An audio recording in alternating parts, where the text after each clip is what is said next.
Pai, nós te louvamos, porque se nós estamos de pé, é por causa das tuas mãos tendo sustentado, Senhor. E com Franco não é diferente. Nós colocamos esse momento aqui diante de ti, Senhor, para que toda a tua vontade se cumpra nessa noite e que a tua palavra possa prosperar aqui entre nós, Senhor. Em nome de Jesus. Amém.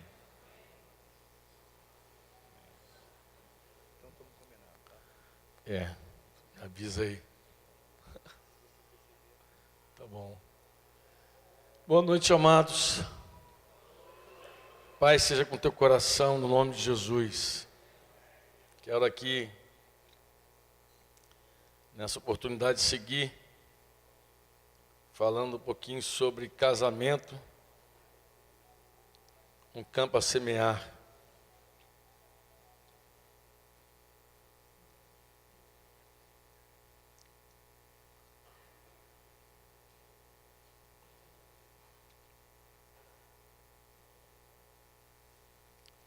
Estava aqui com o meu esboço do dia do casamento do Daniel e Yasmin. E lembrando o que Jesus falou. Opa, vai quebrar o bicho todo assim. Lembrando que Jesus falou sobre a unidade da família, né? A importância da unidade da família. Tem um segredo. Também citei naquela data do casamento deles, citei o segredo de um casamento bem estruturado. Eu queria passar rapidamente sobre isso, que pode ser que coopere com você. Mateus 12, 25, Jesus declarou o seguinte: todo reino dividido contra si mesmo ficará deserto. E toda cidade ou casa dividida contra si mesma não subsistirá. Eu não sei se vocês lembram do contexto, mas o contexto era quando acusaram Jesus de estar expelindo demônios em nome de Belzebu, né? Porque Jesus, no ministério dele, ele não apenas curava as pessoas, ele libertava as pessoas dos demônios, né? Eu sei até que tem gente que não acredita em demônio, mas até tem gente que não acredita em Deus, falei hoje da incredulidade, não acredita em demônio também, né? E tem gente que, se pudesse, escreveria uma outra Bíblia, porque quer amoldar as Escrituras à sua própria fé, não colocar a fé nas Escrituras. E vale a pena dizer o seguinte: às vezes a gente gasta muito tempo tentando convencer a maravilha que é a Bíblia, as Escrituras, né? Tem gente que acha maravilhoso assim, gasta tempo. Eu até vejo uns irmãos estudiosos assim que gostam de provar por A mais B o milagre que é as Escrituras. Mas deixa eu dizer uma coisa para você: provar alguém que a Bíblia é um livro santo não vai convertê-la, e nem vai tornar a Bíblia tão especial para essa pessoa. Estou falando na boa. É o contrário, é assim: quando alguém crê em Jesus, a Bíblia se torna um livro santo. É o contrário. A Bíblia para mim é um livro qualquer. Falei hoje cedo da minha experiência. Eu ganhei uma Bíblia muito jovenzinho, de uma tia. Abri no Salmo 91, deixei lá aberto, chegou a ficar amarela aquela página do Salmo. Não sei se alguém já teve essa experiência. De tanto tempo aberta no Salmo 91, nem sei por que eu deixava no Salmo 91. Acho que era para expulsar os demônios mesmo, entendeu? 1000 cairão ao teu lado, 10.000 à tua direita, né? E eu pensei, isso aqui deve fazer bem. Ferradura faz bem, um monte de coisa faz bem, a Bíblia também faz bem. Tem gente que abraça tudo, né? Mas a Bíblia era um livro selado, até eu me converter. E quando eu me converti, quando eu tive a minha experiência, que a experiência com Deus é uma experiência espiritual, ela não é uma experiência intelectual. Né? Não adianta tentar encontrar Deus com a tua mente, você não vai achar nada com a tua mente, porque a experiência com Deus é uma experiência totalmente espiritual. Deus habita no teu espírito. Ele habita no teu espírito. Deus é espírito, os demônios também. Mas Deus habita no teu espírito. Tem gente que nem sabe o que é isso, né? Estou vendo a Renatinha ali, que é psicóloga. Ela estudou mais a psique humana, que a Bíblia também fala muitas vezes da psique, mas a psique é a alma humana. Você não tem nenhuma faculdade de pneumopsicologia. Não tem essa faculdade de pneumopsicologia. Porque essa faculdade não existe, porque a ciência não transcende além da alma. É isso, Renata? A ciência gravita ali, e muitos psicólogos têm um diagnóstico muito preciso dos problemas humanos, da alma, da psique, mas depois não tem remédio também, não tem solução, não sabe o que vai fazer. Não estou falando mal da psicologia, não, acho.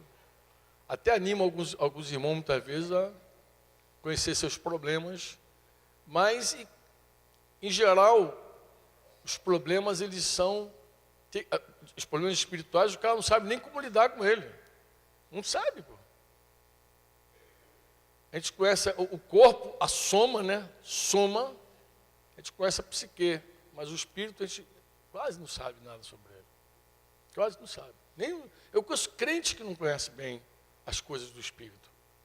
Gente que está no meio da igreja, mas não conhece, não sabe, porque sempre está muito, até brinco, eu chamo esses crentes de crente almático. Está sempre no campo da alma, no campo do corpo, sempre almático. Né? E a coisa espiritual tem um outro cunho, amados. A vida espiritual tem um outro cunho. Vou passar rapidinho para lembrar aqueles que já sabem e despertar aqueles que não sabem. Assim como o teu corpo tem necessidades, e as necessidades do teu corpo você identifica imediatamente, está com fome, come, está com sono, dorme, as crianças resistem um pouco mais, não deixa eu dormir, tem uma fase que não vou fazer aqui, me acorda, não quero dormir. As crianças dormem, a gente dorme, a gente come, a gente tem várias necessidades que a gente identifica bem. As necessidades da alma também, em algum momento a gente também identifica. Se você quer um amigo, você precisa de alguém para abrir teu coração. Você precisa de alguém para falar. Você precisa de carinho, precisa de afeto, precisa, sei lá. Tem coisas que você identifica muito facilmente, suas emoções quando estão abaladas, quando tua vontade está muito forte. Você entende isso bem. Entende também as tuas carências.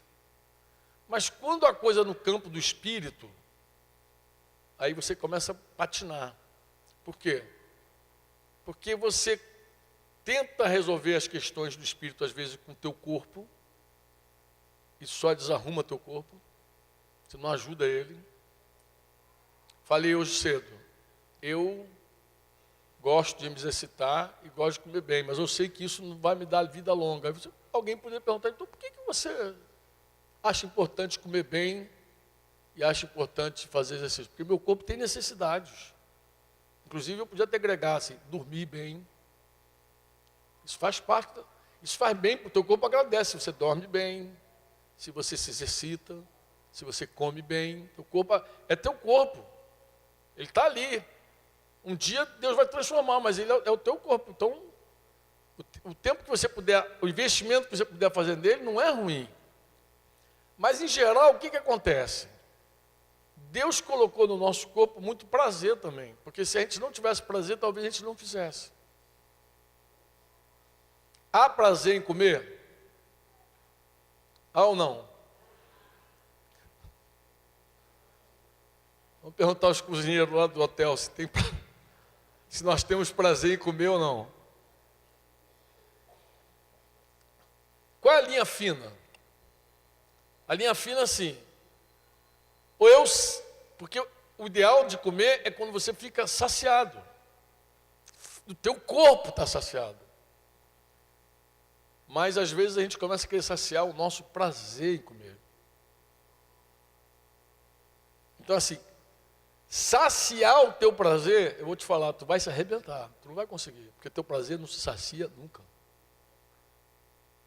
Você vai ficar um viciado em comida, você vai ficar um glutão. Daqui a pouco tu vai estar igual os romanos lá, metendo o dedo na boca, vomitando para comer mais.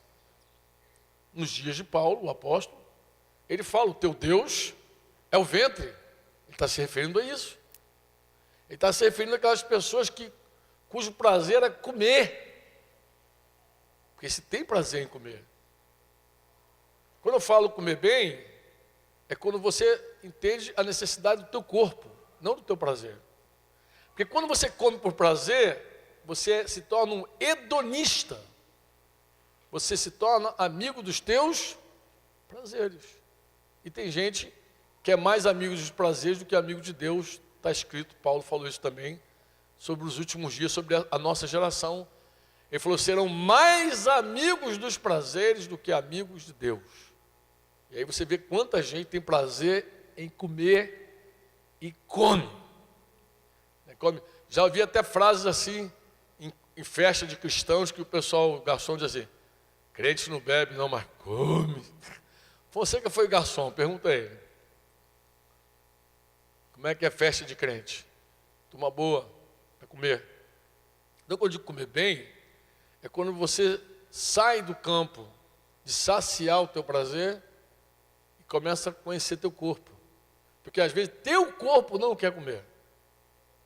Às vezes tu olha a comida e teu corpo diz, não, eu não quero, mas eu não aguento mais. Teve um irmão que foi comigo para o Chile esses dias e comeu alcachofra, daquele jeitão que vem, que o chileno serve, assim, que vem quase como uma flor, que vai comendo folha por folha, comeu.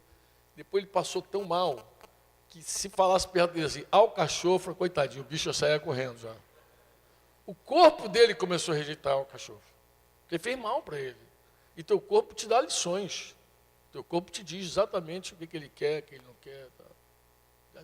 Então, quando eu falo assim, tem prazer, e muitas coisas há prazer. Há prazer no sexo. Há ou não há prazer no sexo? Mas quando você quer saciar só o teu prazer, tu erra o alvo no sexo. E assim vai, assim é a vida. Então, quando eu falo de comer bem, ou exercitar, eu não estou fazendo apologia à vida longa. Eu não acredito nisso. A vida longa para mim é honra teu pai e tua mãe, vida longa para mim. Quando eu digo para mim é porque eu fui convencido sobre isso. Eu não pensava nisso.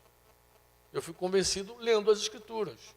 Como eu falei, as Escrituras, a palavra é um livro espetacular. Eu nem sabia disso antes. Mas o dia que eu me converti, se tornou o livro da minha vida. Porque eu vi quanto Deus falava comigo através das Escrituras. E eu sei que é assim com vários de vocês também. Era um livro... Estou vendo o Cidinho aqui na minha frente. Imagina como é que devia ser a Bíblia para o Cidinho antes de se converter. Aquela vida doida que ele tinha. Devia significar nada, né? Mas quando se converte, ela se torna tudo. Amém? Ela é a palavra de Deus mesmo para você. E você começa a se nortear e ser limpo por ela. E aí você descobre que ela alimenta o teu espírito. Quantos podem dizer amém? Quantos podem estar acordados nessa hora aí? Amém aí, duas vezes para dizer assim seja, para acordar. Amém! Aí dá uma... Mas, antes de seguir, eu queria falar um pouquinho ainda sobre o espírito e a alma. Assim, as necessidades do corpo a gente identifica logo. E às vezes se escraviza nelas. O corpo em grego é soma, daí psicossomático. Psicossomático. Doenças do corpo que tem fundamento na alma, que na verdade elas são, a causa está na psique, está na alma, e aí explode no teu corpo, daí vem psicossomático. O homem, na Bíblia, existe uma tricotomia, o homem, ele é corpo, alma e espírito. Na Bíblia, se você estudar, tu vai ver que ele é corpo, alma e espírito. E aí o corpo tem essas faculdades que você já conhece, ele ouve, ele vê, ele tem paladar, ele toca, ele comunica com o mundo que você vê, com os olhos do corpo. Porque a Bíblia também fala que o teu coração tem olhos. Paulo diz aos Efésios, eu oro para que os olhos do coração de vocês sejam iluminados. Então você tem olhos espirituais. Você tem ouvidos espirituais. Aquele que tem ouvidos para ouvir, ouça, todo mundo vai dizer, mas já ouvi. Não. Uma coisa é você ouvir com o seu orelhão teu aí, outra coisa é você ouvir com o teu espírito. É diferente. Jesus falava e as pessoas ficavam confusas e falavam, eu sei, eu vim mesmo para confundir vocês. Eu vim para que quem veja, não veja. Para quem tem ouvidos, não ouça. Porque o entendimento das pessoas fica impedidos de ver. Por que fica impedido? Por causa da soberba. Deus resiste aos soberbos, Deus dá graça aos humildes. Você vai ver que Jesus nunca teve problema com pecadores. Por que ele nunca teve problema com pecadores? Porque os pecadores já estavam humilhados, já se achava pecador mesmo, estava no barco. O problema de Jesus sempre foi com gente que se achava santa. Gente que olhava para a sua vida e não encontrava problema, não encontrava pecado, não encontrava... Esse sempre foi o problema de Jesus. E ele sempre resistiu a esse tipo de gente, e essa gente perto dele sempre ficou cega, sem entender, cega e surda, sem entender o que ele falava e sem ver o que ele fazia. Que Jesus fazia umas coisas espetaculares, mas ninguém via. A alma, como eu falei, ela é um pouco mais misteriosa, daí a gente tem que estudar um pouco mais, aprender um pouco mais sempre com a alma, mas ali reside vontade, emoções, sentimentos. Ali você tem um homem com as suas 1000 razões, você tem a mulher com os seus sentimentos tão intensos. Na alma está tudo ali. E muita gente, inclusive, sabe, se conhece bem no que diz respeito à alma e até tenta governar e presidir a vida a partir da alma. E o espírito, irmãos, esse mais misterioso ainda, a gente conhece algumas faculdades dele. Por exemplo, uma das faculdades do espírito que a gente bate muito é a consciência. A consciência, ela não depende da tua alma. Então, às vezes, a alma quer fazer. A alma quer fazer algo errado. E a consciência diz, não. Isso é desde criancinha que é assim. Quando você era criança, assistia desenho animado, tinha um anjinho e um diabinho, um do lado do ombro, outro do lado. Os desenhos animados quer dizer o seguinte, que sempre tinha uma briga dentro de você. Mas que briga é essa que tem dentro de você? Quem era o anjinho e quem era o diabinho dentro daqueles desenhos animados? Lembrou, né, Célia? O diabinho do lado, do ombro, o anjinho do outro, e os dois. Mas quem era o anjinho e o diabinho? O diabinho era você mesmo, o diabinho é o ego, é a psique, querendo fazer. E o anjinho era a consciência. Porque mesmo o homem não gostando, Deus plantou a consciência e ainda fala dentro de você. Você mata ela, você cauteriza ela, você destrói ela, mas ela, quando você nasce, ela está ali, você. E mesmo você querendo fazer errado, a tua consciência diz, está errado, faz isso não vai dar certo. A consciência, Paulo diz que é uma autoridade. Não está no teu corpo, não está na tua alma, ela está no teu espírito. Por isso que é tão complicado o cara lidar com ela. Quando você adultera a primeira vez, não estou profetizando isso na vida de ninguém, estou falando um fato que às vezes rola, porque quem casa não casa para adulterar. Quem casa muito apaixonado, casa mesmo para ter uma família. Às vezes o cara tem um sonho maravilhoso de família, que é o meu caso. Eu não casei para trair minha mulher. Eu casei para ter uma vida com a minha esposa legal. Mas eu não sabia como era viver uma vida, nem sabia que era possível viver uma vida sem adultério. A minha ideologia, a minha filosofia dizia o seguinte, homem que é homem tem que ter um monte de mulher. Todo mundo pensava assim. Ninguém dizia que era pecado no meu ambiente de trabalho, todo mundo achava que era normal. Normal é ter uma mulherada. Mas eu não casei para isso. Eu me casei para ser um homem fiel. Entendeu? Mas quando você faz uma coisa errada a primeira vez, a consciência grita.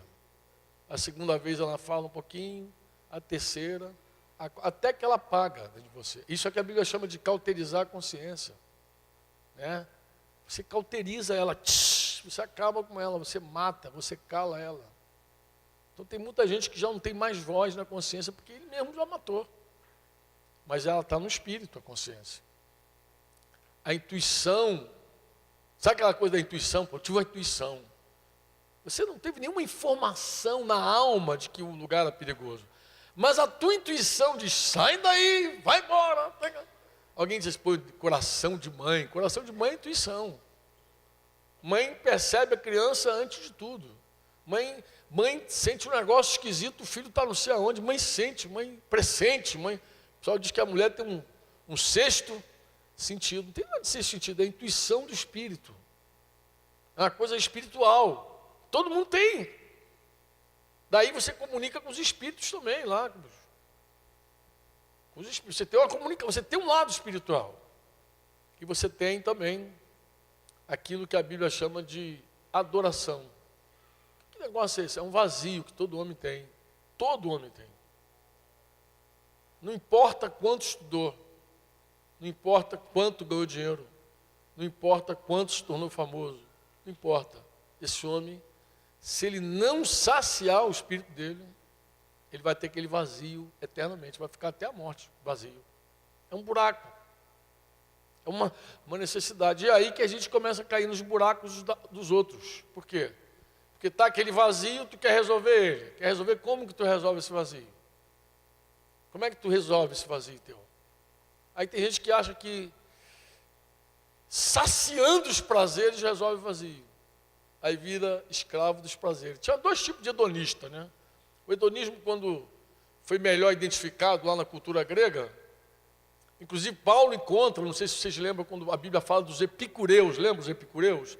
Os epicureus eram discípulos de Epícoro, que era um dos pensadores sobre o hedonismo. Porque era assim, a primeira corrente de hedonista pensava assim, eu quero é ter prazer, mesmo que doa. Né? Acho que conversando com o Doval hoje, ele falou que Caetano Veloso e Gilberto Gil disse que iria ter prazer, não importava de que jeito. Né? E tinha gente que pensa assim, doendo ou não doendo, se der prazer, eu quero. Vai doer? Vai. Dá prazer? Dá, então eu quero. Essa era uma linha do hedonismo. A segunda linha do hedonismo, que acho que eram os epicureus que defendiam, é o seguinte, prazer sim, sofrimento não. Então aí deu uma divisãozinha nos hedonistas. Mas é tudo bem que está hoje presente. No presente sério, todo mundo vive isso aí. De alguma forma, quando a gente não sacia o vazio do coração, a gente cai no veneno do hedonismo. Daqui a pouco a gente está querendo preencher de algum jeito, com sexo, com droga, com bebida. Que bebida? Eu falo de bebida direto. Um dia eu estive lá com um padre lá de Padre Miguel, me convidou para ir lá falar na congregação dele lá. E eu fui lá e não tem muito tempo. Eu estava falando para ele sobre esse vazio, falando com a congregação lá sobre esse vazio, né? Contei um pouco da minha experiência também. Por exemplo, uma coisa que eu não respondia. Como é que alguém bebe tanto? Quem é que não precisa levantar a mão não? Quem é, por favor, senão vai se caguetar. O único cara que eu deixo levantar a mão é o Durval. Não, porque o dia que eu batizei Durval ainda estava chapado. Durval foi assistir o batismo chapado, e eu acreditei na conversão dele. Tu tá chapado, mas tu vai para a água assim mesmo. Vambora, meu filho, batizei ele. Então assim, como o Durval, e a gente já conversou sobre isso, que uma pessoa consegue beber tanto? Para onde é que vai tanta cerveja? Porque assim, tu está com sede para resolver o problema do teu corpo, tu bebe um copo, às vezes 2, resolvido. Matou a sede. Você quer resolver um problema da tua alma? Aí o cara guarda um vinhozinho lá, gelado, lá, toma um vinhozinho. E o cara que bebe para a alma, ele bebe ao ponto de relaxar ou ficar alegre. Eu sou abstêmio hoje. Mas eu não condeno quem tem a prática de tomar um vinhozinho lá. Até porque eu viajo, vou para o Chile, por exemplo, a cultura dos caras é tomar vinho à mesa. Mas os caras não enchem a cara. Eles colocam um vinhozinho lá, toma, bebe e acabou. Tu vê que ele bebe para a alma, às vezes para o corpo, porque o médico diz que faz bem para o coração, cada vez toma um negocinho. Mas quem é que bebe para matar a sede do espírito? Como é que esse cara para? Não para. Simplesmente, eu estou falando aqui, talvez você ache isso escandaloso que eu estou falando. Não para. Tem uma mão levantada ali? Estou mostrando passarinho para a criança. Se eu falei, pô, quer falar? Não para. Ou então está dizendo, eu sei o que é isso, Franco. Eu entendo esse negócio.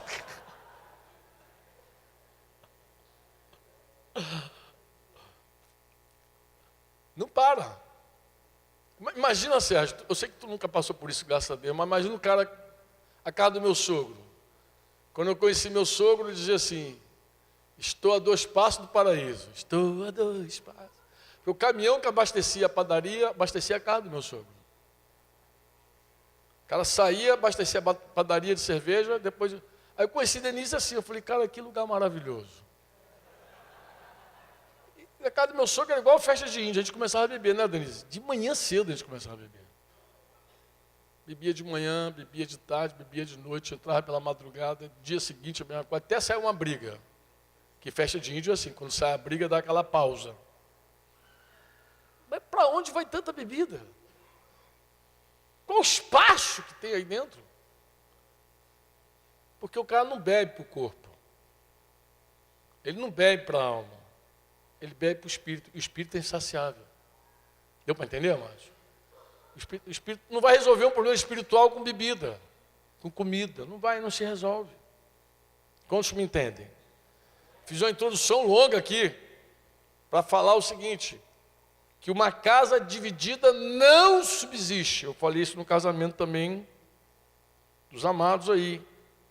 Que a unidade da família era tudo que a gente queria. Mas aí tem um detalhe importante. Tem muita gente que diz assim, não, a gente tem que ser um, casal, a gente tem que ser um, a gente tem que ser um, a gente tem que ser cúmplice, né? O Juca Chaves cantou há muitos anos a música que chamava-se Cúmplice, né? Eu quero uma mulher que seja diferente.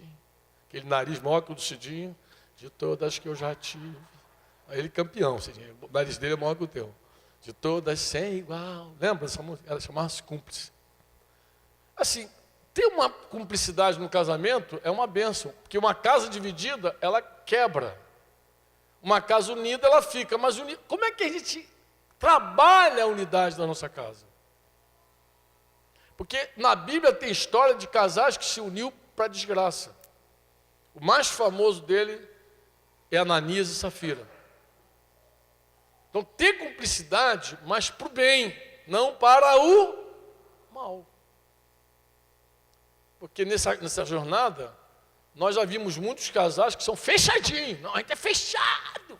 Mas é para o mal, para o bem, para qualquer lugar. E eu tenho muitas histórias também nessa caminhada, que se não fosse trágico, seria cômico, entendeu? Mas as mulheres entre nós aprenderam a denunciar seus maridos. A gente ensinava, vai lá, denuncia teu marido, filho. Cagueta mesmo, pede ajuda. Então elas ficaram boas nisso aí. Qualquer coisa, quando o marido enchia muita paciência, peraí, vou falar com tua cobertura. Ia lá. A gente recebeu várias mulheres assim, né? O que tu vê aqui? Não, eu quero falar, porque já está demais. Já falei com ele não me ouviu. Tá bom, fala. E a gente ouvia coisas assim do tipo, ele fez isso contra mim, ele fez isso contra mim, ele fez isso contra mim, aí caguetava o cara. Mas eu lembro de uma confissão, de uma denúncia, de uma irmã que foi falar das vidas sexuais lá, da vida conjugal íntima. Porque assim, tem coisa que a Bíblia não diz se é pecado ou não. Vou dar um exemplo, sexo oral. Sexo oral, a Bíblia não diz que é pecado. Ninguém pode, com a Bíblia aberta, dizer que o outro está em pecado porque fez sexo oral. Então, com base nisso, a gente dava uma série de conselhos do tipo, não faça, porque se o sexo oral não é pecado, uma coisa é violar a consciência do outro. Lembra que a consciência é uma autoridade? Então o cara é livrão, gosta do negócio, inclusive gosta mais de receber do que dá, né? Gosta. E ele vai para um relacionamento, um casamento, onde ela é toda inibida, tá? Tem alguns tabus também no meio do rolo. E aí ele quer impor a liberdade sobre ela, isso, a gente dizia, isso é mal, não faça. Não imponha. Ou vocês chegam num acordo e tenham paz na vida sexual de vocês, ou não fazem. Porque mais importante é a unidade de vocês, né? Mas o assunto era mais ou menos por aí, era sexo. E a irmã, muito chateada, falou dos problemas sexuais lá que o cara queria impor sobre ela. Denunciou ele, Júnior, foi lá e entregou. Só que o irmão ficou muito na dele, assim, tranquilão, e aproveitou e falou assim, aproveita que você está falando dessas coisas, vamos falar de outras coisas também. E começou a falar de outros pecados que ele cometia, que ela participava também, que ela gostava. Que ela era cúmplice. Mas por que essas outras coisas ela ficava quietinha? Porque ela não era prejudicada naquele pecado. Aquele pecado, às vezes, favorecia ela. Um exemplo. Imagina um cara endividado, que é ensinado a não gastar, não se quebrar, não se atropelar. E ele resolve sempre fazer gracinha para a esposa, e tem marido que é bom nisso. Sempre pega um negocinho e gosta de comprar para agradar a mulher. Tem marido que nem pede perdão para a mulher quando erra. Ele compra um presentinho. Eu ouvi essa semana de novo. Mais sei lá quantas vezes eu ouvi, mas eu ouvi de novo. Uma irmã dizendo, não, ele não pede perdão, Flávio. Não, ele não pede perdão. Quando erra, falei, como é que ele faz? Ele traz um presentinho. Então imagina um marido que já desenvolveu essa técnica, de em vez de se humilhar e pedir perdão, leva um presentinho para a mulher, com a vida toda enrolada, toda quebrada, segue levando os presentinhos. Ele segue, mas a mulher fica quietinha, porque ganhar presente é tão legal, né? Por que ela não denuncia ele também na hora dos presentinhos? Por que ela não pede ajuda para ele na hora que ele está favorecendo ela? Quando ele faz o que ela gosta, quando ela é cúmplice de algo errado, mas que também dá prazer para ela no final das contas. Então o tema da cumplicidade ela é perigosa, porque a casa unida não é unida em torno do erro, é unida em torno da verdade. A canção que a gente cantou aqui diz que leva-nos guia-nos a uma verdade, não é isso? Há uma só verdade, porque verdade é verdade. A verdade é a verdade, ponto.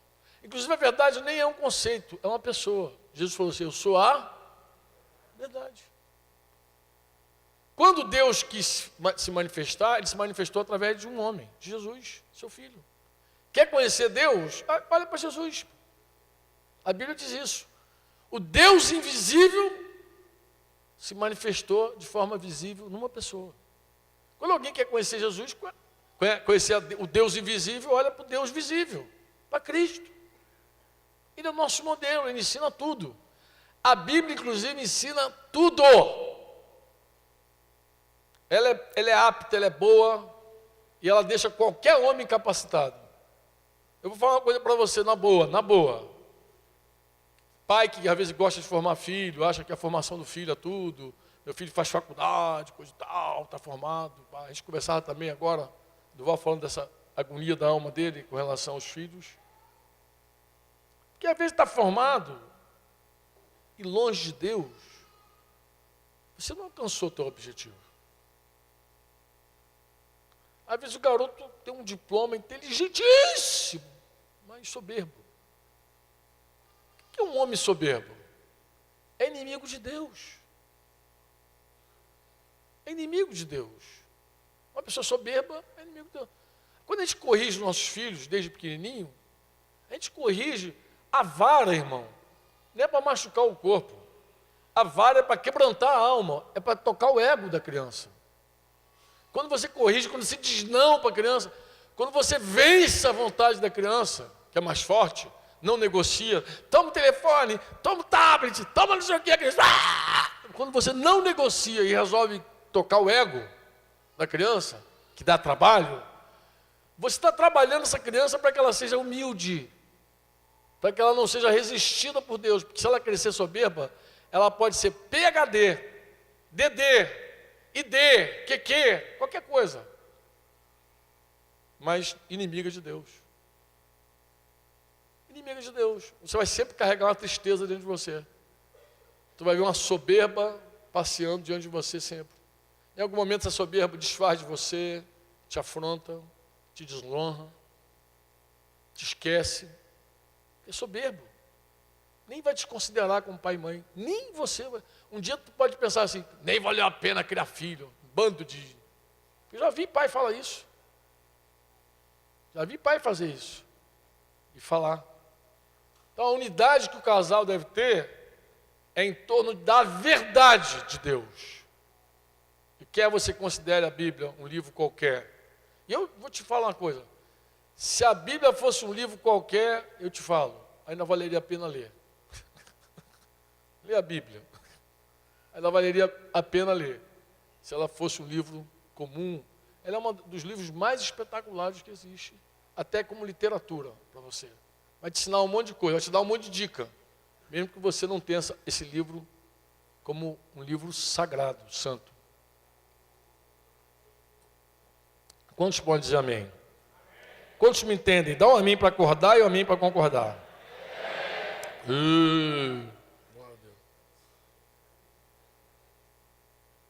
Eu falei para Daniel e Yasmin, não existe faculdade para casar. Não existe faculdade para viver. Ninguém entra na faculdade para aprender a viver. E ninguém entra na faculdade para casar. Se tem uma coisa engraçada sobre casamento, é isso. O cara quer ser piloto, ele estuda quase a vida inteira.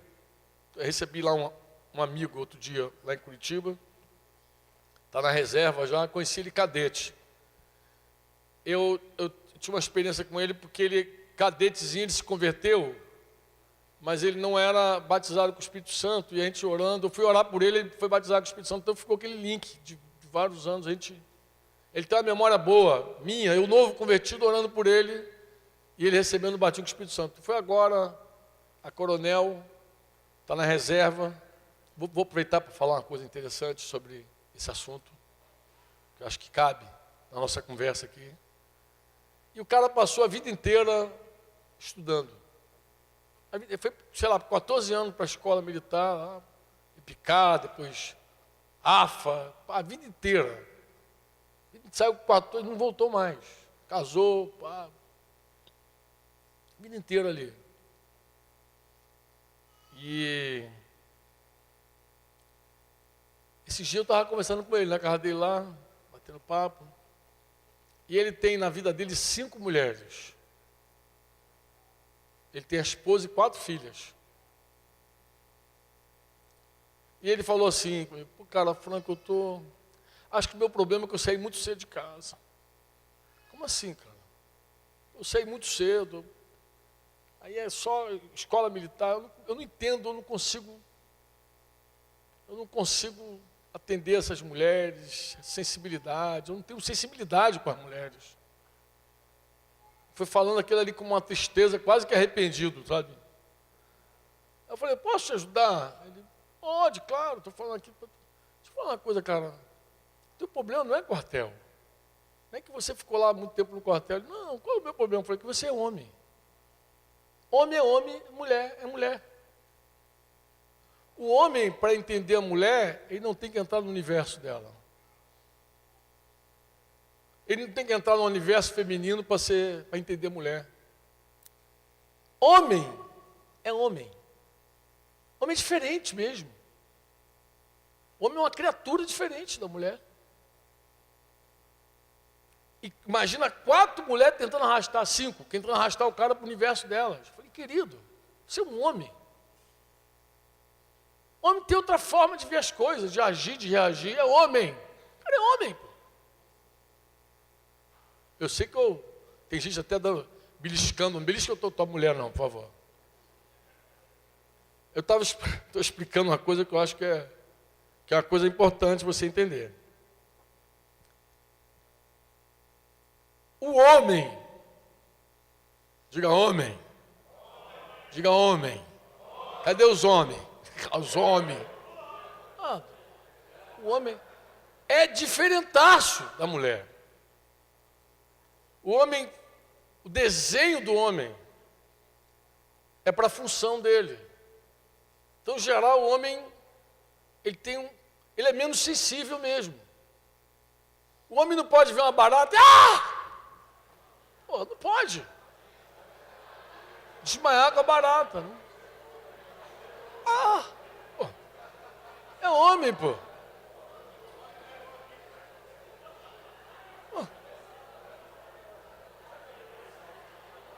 Dividiu o sinédrio agora, Cidinho.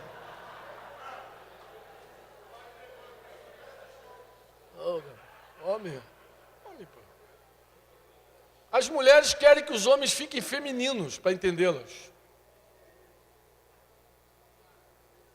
As mulheres querem que eles fiquem todos sentimentais. Não vai. Homem que é homem, filha, tu vai morrer e não vai dobrar o cara. Porque ele é homem. Homem é outra coisa. O homem, ele alcança a mulher pelo espírito, não pelo sentimentalismo. emocional demais. Homem. Estava lá um casalzinho em crise lá, outro dia na casa de uns irmãos lá, ele estava me contando que a irmã casou recente e viu que o marido é o marido, né? Coisa. Aí falou assim, ela estava achando assim, eu chego, ele quase não fala, ele é muito objetivo, ele fala assim, pá. E o irmão tem um casal de filhos.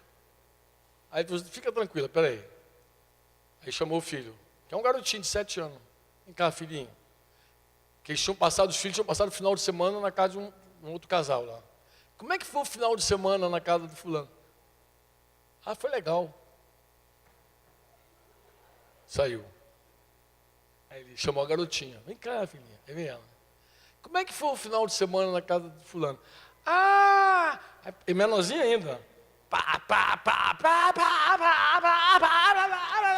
Ele falou, tá bom, tá bom. Não acabou ainda não. E pá. Viu? Viu? São diferentes.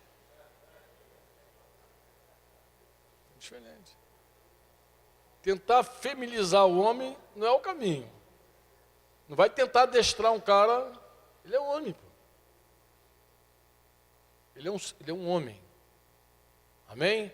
Às vezes o homem, para compreender a esposa, ele acaba se lançando num campo que não é dele. Ele acaba querendo ficar feminino para entender. Que papo é esse, amado? Reage, meu irmão. Reage. Você é um homem. O homem tem que inspirar confiança. O homem é o cara da responsabilidade. O homem atrai a bola, deixa comigo. E chama a responsa e vai para dentro. É um homem. Claro, se ele é um homem de Deus, ele não quer cumplicidade para o mal, ele quer a verdade de Deus governando a vida dele. E aí ele descobre o caminho dele também, pedindo conselhos a outros irmãos que ele confia, buscando direção de Deus, coisa e tal, mas ele é homem. Vocês entendem isso ou não, homem? É um outro equívoco também, querer colocar uma carga na mulher, falei hoje cedo, de que não é dela. Pô. Existe um princípio aí que os designers diz que conhecem bem, diz que a função, ou melhor, a forma, tem que obedecer à função. Deus desenhou você para aquilo que você, para a tua função. Então cada um é cada um. Mas em geral, assim, as pessoas casam sem saber nem a diferença que há entre homem e mulher. Até sexual, não sabe? E tem homem que trata a mulher também como se fosse homem. Ué, meu chapa? É mulher, cara. É mulher. Acho que foi uma das conversas que eu tive com o Daniel, bem novinho, foi Daniel, é mulher, tá, cara? Não é um homem, não, é mulher. É outro negócio. A Bíblia diz que quem tem que tratar como um vaso mais frágil, mais sensível, é mulher. Então, cuidado na hora de tratar, coisa e tal, mas não precisa ficar para tratar a mulher. Seja homem, trata a mulher, como homem, entendeu? Com todo respeito, com carinho, mas com segurança, dando direção, tal. Vai fazendo as coisas na medida que Jesus vai formando o teu caráter e tua vida. De forma humilde, porque o homem não deixa de ser homem porque é humilde. Aí entram umas contradições masculinas muito interessantes. Porque tem gente que pensa assim, se ele for humilde, vai perder a hombridade dele. O que tem hombridade com humildade? É o caso da irmãzinha lá que estava se queixando lá numa outra cidade comigo. Não, que ele não pede perdão mesmo. Não, ele não pede. Ele não pede. Por que não se humilhar? Por que não pedir perdão? O que tem isso a ver com hombridade? Nada. Jesus é humilde. Manso e humilde errou. Se humilha com mulher, com criança, qualquer um. Isso não deixa de ser homem por causa disso. Amém? Se humilha na boa. Se abaixa, pede perdão, para de ficar dando presentinho para comprar. Vai na boa, se humilha na boa. Pô. Isso é um exercício. Deus te enche de graça quando você se humilha e você se torna modelo da tua família também. Porque você é referência. Porque também tem mulher que é dura na queda para pedir perdão, meu irmão. Faz carinho. Ei, bem. Está errada. Tem mulher que pisa na bola, para não se humilhar e pedir perdão, ela começa a fazer carinho, começa a mandar letrinha, começa a fazer cafuné. Também não funciona, né, mano? Humildade é humildade. Quantos me entendem, diz assim, amém. Amém. Deixa eu dizer uma coisa que eu falei também, a gente podia falar mais sobre isso, que eu falei também nesse dia do casamento. Diga comigo, casamento não é loteria. De casamento não é loteria. É uma mentira isso, que povoa a mente de muitos casais. Veja, casamento é loteria. Se deu sorte, Deus, se não deu, está ferrado. Ou então joga de novo. Segue jogando, vê se dá certo. Uma hora vai que casamento não é loteria. Você olhando para a Escritura, compreendendo tudo através da Escritura, através de Jesus, inclusive, porque ler a Bíblia, o filtro é Cristo, tá, amado? Se você tentar ler a Bíblia, que não seja através de Jesus, tu vai dar um nó na tua cabeça, tu vai ficar legalista, vai virar judeu, vai ser uma confusão. Você precisa ler a Bíblia através de Jesus. E lendo a Bíblia através de Jesus, você vai ver que todo relacionamento é investimento. Não é sorte, é investimento. Você investe, você semeia. Daí, casamento é o quê? É um campo a semear. Por quê? Porque não é loteria. Você semeia, você colhe. Tudo que o homem semear, ele vai. Semeou, colheu. Semeou, colheu. Semeou, colheu. Vale para o homem, vale para a mulher, vale para os filhos, vale para geral. Todo mundo que semeia, colhe. Colhe. Semeou abóbora, colhe abóbora. Semeou chuchu, é chuchu. Semeou, e quando você semeia, a lei da semeadura diz que a mesma qualidade de coisa que você semeou, você colhe em quantidade maior. O profeta diz que quem semeia vento, colhe tempestade. Isso não é adágio popular não, tá, amado? É um versículo bíblico, acho que foi Oséias, alguém falou, um dos profetas menores falaram, quem semeia vento, colhe tempestade. Então assim, você semeia na mesma espécie, colhe em quantidade maior. É uma semeadura, não é uma loteria. É uma mentira a loteria, é um investimento. Toda aliança, todo compromisso, todo pacto passa por investimento. Você vai investir. Nasceu um filho, ixi, vai dar trabalho, vai investir. Curto prazo, muito investimento, médio prazo, longo prazo, começa a colher umas coisinhas, mas em geral é assim. Casamento é isso, investimento. Então você tem que semear, amém. A semeadura, um bom casamento, não depende da condição social da pessoa, se a pessoa é rica, pobre. Não depende da condição cultural, se é muito inteligente, não depende, porque tem muito sábio que nem sabe ler. Tem muita mulher sábia que dá aula para você e não conhece as letras, nunca leu um livro bom. Eu conheci uma senhorinha outro dia que falou assim, eu aprendi a ler na Bíblia. Glória a Deus. Se converteu e aprendeu a ler na Bíblia. Ela disse que nem lê outro livro. Uma senhorinha falou, nem lê outro livro, eu leio a Bíblia só. Qual é o teu livro? Meu livro é a Bíblia. Aprendeu na Bíblia, segue na Bíblia. Uma mulher impressionante e de uma condição social pequena, cultural e sábia. Então, o casamento não depende dessa condição social, onde você vai morar, quantos bens você vai possuir. Inclusive, tem casais aqui que eu conheço bem, que já tiveram vários momentos da vida muito difíceis, que cresceram na condição social depois de anos, trabalhando anos. E é engraçado, talvez se você voltar lá atrás, nos primeiros 2 anos de casamento teu, você diga assim, cara, eu morei nessa casa. Não sei se tu já visitou a casa onde você casou. Outro dia eu estava pensando, será que seria interessante eu voltar na casa onde eu casei com o Denise e ver onde eu morei? Eu falei assim, cara, a gente casou aqui, a gente morou aqui. Aqui a gente se converteu. Depois a gente mudou para uma outra casinha ali.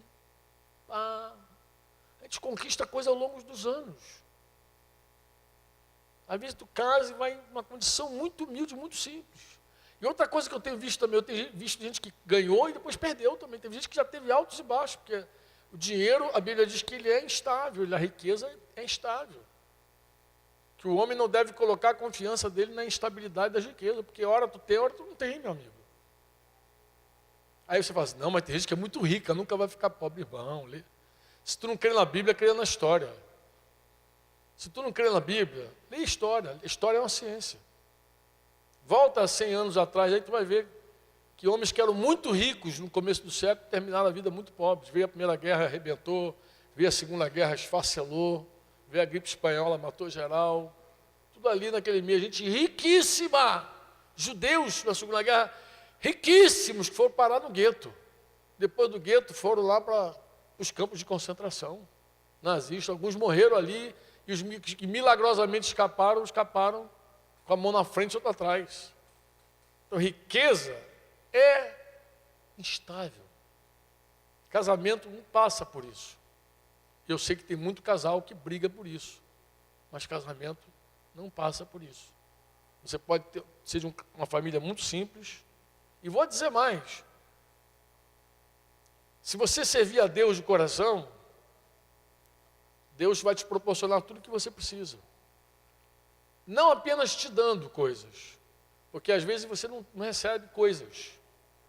Mas às vezes Deus te proporciona coisas que com o teu dinheiro você não faria. Mesmo se tivesse, você não faria. Eu já viajei de primeira classe algumas vezes. Quando eu me converti, eu pensei que eu nunca fosse viajar, entrar num avião. Eu estava visitando a Assembleia de Deus ali na Vila do Vintém, onde o flecheiro era diácono, flecheirão, não flecheirinha, flecheirão era o diácono, pai do flecha. Entrei lá para pregar, ia dar um testemunho.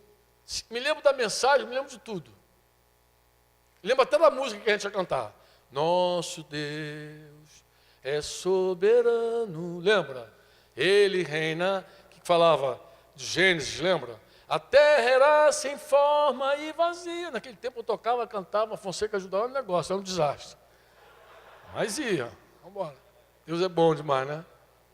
E aí, eu lembro porque eu falei justamente da terra que era sem forma, vazia e escura. E eu estava falando da vida que é sem forma, vazia e escura. E de como Deus, quando Deus entra, como é que tudo transforma. E quando eu estou lá ministrando, levantou um garotinho lá atrás, banguela. Eis que estou vendo aqui. Eu falei, Jesus, o que esse menino está vendo? Eu queria parar essa reunião. E ele começou a falar assim, olha, eu estou vendo você entrando e saindo de aviões, entrando e saindo de aviões, entrando e saindo de aviões. Eu falei, ixi, isso é carne. Tem dinheiro nem para andar de bicicleta. Como é que eu vou entrar no avião, sair do avião? Pregador da Assembleia de Deus de Vila Vintém, morando em Realengo, ouvindo coisas, e o cara começou a descrever meu futuro.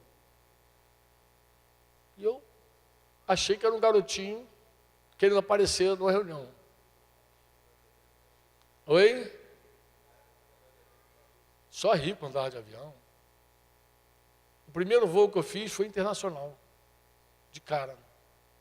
Aí eu estava falando, tem coisa que nem se eu tivesse dinheiro eu faria. Andar de primeira classe, eu jamais andaria. Se eu tivesse dinheiro, eu não pagaria a fortuna que é. Mas tem gente que paga para a gente ir. Não, nem discute. Quer que a gente ande, os velhinhos, vai preservar o servo do Senhor. Quer que ande de primeira classe. Eu andei algumas vezes de primeira classe. Conheço alguns países do mundo, alguns lindos. Por isso que eu falo que gente é mais legal que lugar. Por que eu sei disso? Porque eu vejo a alegria do meu coração quando eu vou para o sertão. E eu vejo como eu preciso me animar para ir para alguns lugares bonitos. Quando eu tenho que... Não, tem que ir, cara.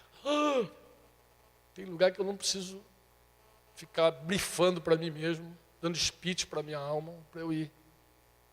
E outros lugares eu vou com uma alegria, porque quem define o lugar é gente. Onde tem gente boa, tu quer ir. Onde tem pessoas maravilhosas, tu sente saudade. Os lugares, tu tira foto, depois nunca mais volta lá, e ixi, que povo complicado. Tem lugares que geram até doença, não sei se vocês sabem. Paris, por exemplo, tem uma síndrome chamada Síndrome de Paris. Sabia? Conhece? Conhece, Renata, a Síndrome de Paris? A Síndrome de Paris, ela ataca principalmente as orientais, as chinesinhas, japonesinhas, que sonham com Paris, lê Paris, vê Paris, tudo é Paris. Aí vai para Paris. E quando chega em Paris, descobre Paris. E descobre que são pessoas mal educadas, o Louvre está cheio de ladrão. Ah, uma coisa horrível. Outro dia eu estava contando isso numa igreja na casa, e tinha um casal que foi passar as férias em Paris, passar o Natal e Ano Novo. E até a Torre Eiffel apagaram no Ano Novo. Então eles ficaram frustrados. Em Paris, no escuro, com a Torre Eiffel apagada, na região, período natalino ali, tudo frustrado. É aí que entra. Aí entra uma tristeza absurda. E aí começa, depois vocês que gostam de internet, bota lá a síndrome de Paris, acho que é síndrome de Paris que batizaram. Aí você vai ver a depressão, a dor, vontade de morrer, coisa e tal. Porque imagina, a pessoa sonhou a vida inteira conhecer Paris. E chegou lá e viu que os taxistas lá te largam na pé. Eu já pastoreei um irmão que o sonho dele era conhecer Nova York. Passar Natal e Ano Novo em Nova York. E ele interrompeu o sonho dele na metade da coisa e ficou lá em casa, assim, igual um Buda sentado assim com a perna, viu? Nunca mais quero ir para o estado. Eu falei, por que, meu amado? Horrível.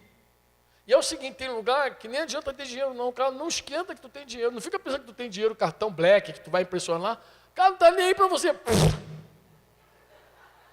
Te larga lá, tá um mané, cara. E se ele achar que você é latino, brasileiro, acabou. O cara quer saber. As pessoas têm ilusões. Acham que a vida...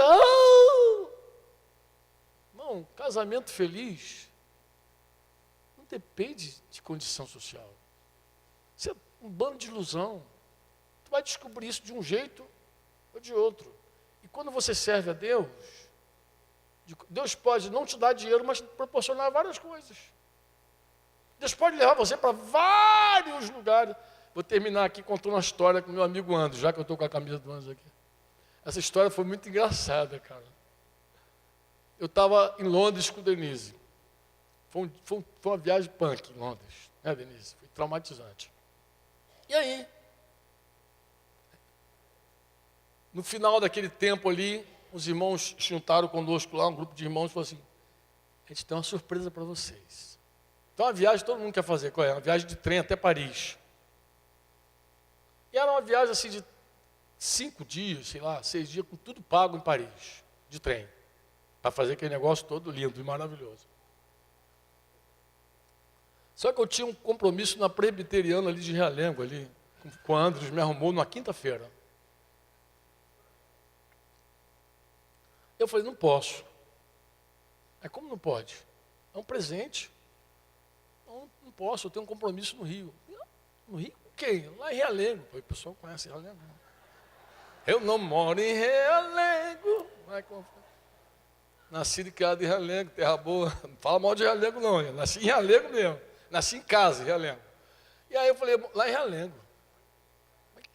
Não dá para cancelar? Eu falei, não. O que é? Eu vou ministrar na Presbiteriana que tem em frente à casa do irmãozinho lá. Pô, mas não dá para tu ligar para... Pô, cara, uma viagem para Paris. Eu falei, mas qual é o problema? Tu tem que estar em Realengo ministrando, pô. Você está me achando espiritual pra caramba, né? Então, esse cara é espiritual, trocando o Realengo. Não, amado, eu aprendi muito novo. Muito novinho eu aprendi que não se coloca as coisas de Deus em segundo plano. Muito cedo. E aprendi com duras... Papai ensina também assim, de vez em quando, dá uns apertos. Nunca mais, nunca mais, nunca mais, nunca mais. Aprende. Então o cara olha assim e fala, pô, o cara trocou Paris por ela, pô, esse cara é espiritual. Tá por fora, né? Quem me conhece de perto sabe meus perrengues todos. Como Deus foi me ensinando, eu aprendi muito novo a não trocar. Então nem cogitei ligar para o Andros. Nem pensei. Eu sabia que eu tinha aquela aventura para vencer. E foi uma aventura mesmo porque o irmão, a gente foi conversando até de madrugada, e o irmão arrumou um táxi para um aeroporto, porque Londres tem 2 aeroportos. Eu tinha que ir para um, ele mandou para outro. Eu achei que eles estavam sabotando a nossa ida para o Rio. Mas eu cheguei em casa, imediatamente fui logo em seguida para cá de Andes e Carol lá, e estavam servindo aquele cafezinho do Maná lá, né? Aquela coisa gostosinha lá, e a gente batendo papo, e Carolzinha falando, Franco, ajuda esse menino, ele não quer tirar férias, o negócio dele é só servir o Senhor, e que tudo priorizando.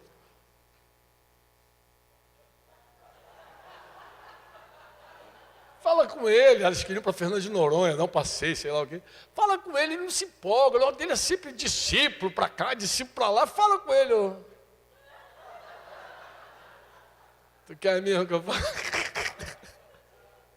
Acho que você não pegou a pessoa certa para falar, não. Você não pegou a pessoa certa, mas já que você pediu, eu vou falar. Ó, aí contei a história para ele, foi muito engraçado. Falei, olha, cuida das coisas do Senhor, e Deus cuida das tuas coisas sempre. Se Deus achar que você está cansado, Ele te dá refrigério.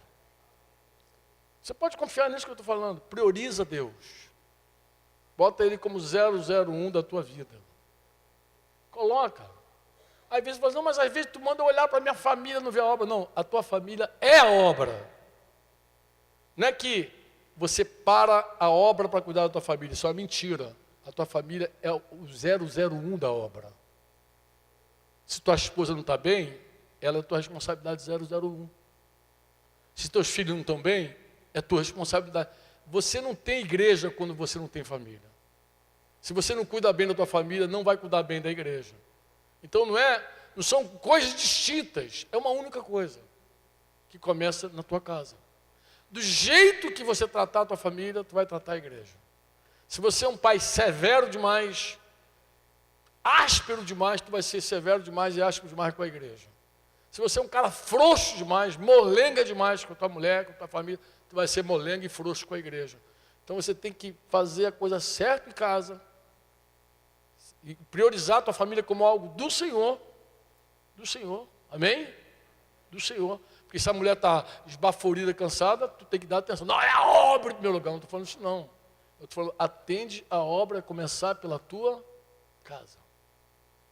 Denise não discutiu comigo, Denise não ficou dividida lá, Paris, nem pensou, não foi, Dê? Nem pensou, não, o Franco tem compromisso, deu aquela moral, aquela força, fechou, cumplicidade para o bem, que ela sabe que é furada a gente contra o Senhor, que a gente não tem que pensar na gente, a gente não tem que priorizar a gente aprendeu isso também, graças a Deus, minha esposinha aprendeu também, porque mulher é mais difícil que homem, que a mulher se encanta mais com as coisas, mas graças a Deus, Denise, nesse assunto, é fechadona comigo. Nós somos um, priorizamos, fechamos, viemos, graças a Deus, passamos sufoco, não vou, mas viemos, chegamos lá e a gente pôde compartilhar o nosso testemunho com o casal jovenzinho começando. Coloca as coisas de Deus. Não se preocupa com aquilo que não é de verdade precioso para Deus. Deus tem os valores dele. Deixa eu falar de novo. Eu não sou escritor, vocês sabem. Graças a Deus não sou escritor e nem vivo de vender livro também, graças a Deus não vivo. O dinheiro dos livros que eu vendo não é para pagar o meu salário. Mas assim, eu escrevo porque eu acredito que Deus fala comigo algumas coisas que eu tenho que registrar. Então tem um livro, que eu não sei se tem ele aí, que a gente trouxe alguns livros, tem Blusa da Virá também, que sua irmã pedindo, me dá a Blusa da Virá. Não sei se Daniel trouxe. Não seja medíocre, tem? Tu tem Não Seja Medíocre naquela tua caixa lá? Nesse livro eu falo sobre os valores do reino. Algumas perguntas que as pessoas ao longo da vida vão fazendo, sabe? Por que tem gente que nasce rica e outro pobre? Por que tem gente que é doente, nasce doente, outro com saúde? Por que tem gente que é tão bonito, outro tão feinho? Que Deus é esse que faz as coisas tão diferentes? Porque as perguntas é para questionar Deus. Não é a nós, é a Deus que estão questionando. E nesse livro, eu vou colocando algumas verdades das Escrituras. Verdade que Jesus colocou. Recomendo também para quem quiser avançar mais nesse assunto. Amém? Estou aqui. Puxa, dá até vontade de falar mais, mas não vou falar não, para obedecer o tempo lá do... Não, deixa eu falar uma última coisa, Sérgio, vem para cá.